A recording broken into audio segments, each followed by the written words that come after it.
Halo guys, gimana kabarmu hari ini? Apa aja nih hal positif yang sudah kamu lakukan hari ini?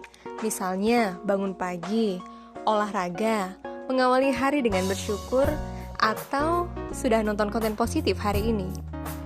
Berbicara tentang konten positif, video ini bisa menemanimu untuk mendapatkan hal positif dalam menjalani hari-harimu. Semoga bisa membuat kamu menjadi pribadi yang lebih baik karena sudah berusaha melestarikan kebiasaan baik setiap harinya.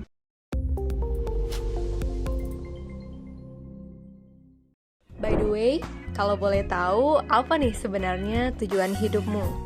Kamu udah mikirin belum gimana caranya kamu sampai kepada tujuan tersebut? Ternyata, untuk membuat maupun mencapai tujuan bergantung mentalitas diri yang kamu bangun loh guys. Dimulai dengan kamu menentukan pilihan, ingin menjadi driver atau passenger.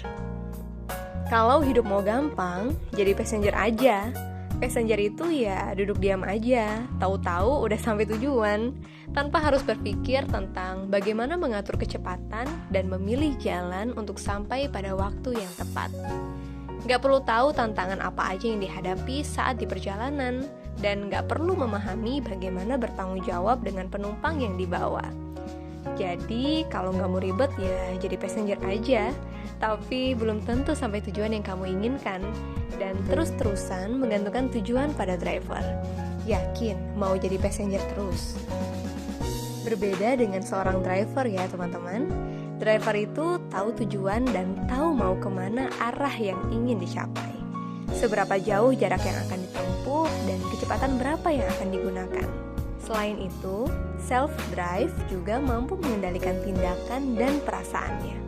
Kalau dianalogikan, tubuh kita ini seperti sebuah kendaraan, yang mana drivernya adalah pikiran.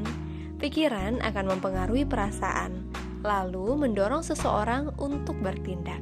Sekarang kamu harus tentuin mau jadi driver atau passenger. Kenapa sih harus banget menjadi driver bagi diri sendiri? Karena kamulah yang berhak mengatur hidupmu. Penjelasan mengenai self-drive dikemukakan oleh Renald Casali. Seorang ahli self-development ini mengatakan dalam bukunya yang berjudul Self-Driving Menjadi Driver atau Passenger, driver adalah sebuah sikap hidup yang membedakan dirinya dengan passenger. Karena passenger hanya duduk manis menjadi penumpang di belakang, menjadi kerdil karena terbelenggu oleh settingan otak yang tetap. Sebaliknya, seorang driver selalu menumbuhkan harapan untuk masa depan yang lebih baik, memiliki tujuan atas hidupnya hendak kemana dan jalan mana yang akan ditempuhnya. Kalau saat ini merasa telat untuk berubah, enggak guys, berubah dari sekarang itu belum telat, berapapun usia kamu sekarang. Karena belajar, bertumbuh, gak ada persyaratan usia. Tapi kamu perlu menyadari bahwa sesuatu hanya akan menjadi lebih baik bila kamu sendiri yang merubahnya. Gak mungkin orang lain kan? So, apa sih yang menjadi karakter seseorang dapat dikatakan self-driving? Yang pertama, creative thinking, yang mana seseorang mampu menyelesaikan suatu masalah, menemukan solusi untuk permasalahan tersebut. Next, critical thinking. Ketika dalam proses menyelesaikan suatu masalah, sadar atau nggak sadar, kamu sedang menganalisa suatu kondisi, berpikir kritis terhadap permasalahan yang terjadi.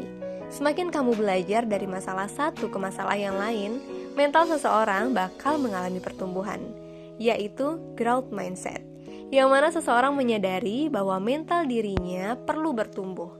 Kalau seseorang memiliki growth mindset, pasti dia sudah terbiasa dengan kebiasaan positif dan cara berpikir yang nggak biasa-biasa aja. Seiring berjalannya waktu, kamu akan optimis dengan masa depanmu yang lebih baik dan bahagia menjalani kehidupan, serta kamu bisa menjadi lebih percaya diri atas kemampuan yang kamu punya. Untuk bisa self-driving, kamu perlu rajin baca buku, belajar dari pengalaman orang lain, open-minded, dan jangan lupa untuk bahagia menjalani setiap keadaan dengan selalu menerima kondisi apapun yang terjadi dalam hidupmu. Self-driving adalah cerminan seseorang yang memiliki impian dalam hidupnya, yang mana impian itu perlu didesain dari sekarang, karena ini untuk kebaikanmu di hari ini, esok, nanti, dan selamanya. Oke guys, jadi sampai di sini dulu video generasi juara. Jangan lupa like and share, komen problem apa yang sedang kamu alami, atau boleh juga request untuk video selanjutnya. Jangan lupa subscribe ya, dengan tekan lonceng notifikasi supaya kamu gak ketinggalan video dari generasi juara. Semoga bermanfaat. Thanks for watching, see you the next video.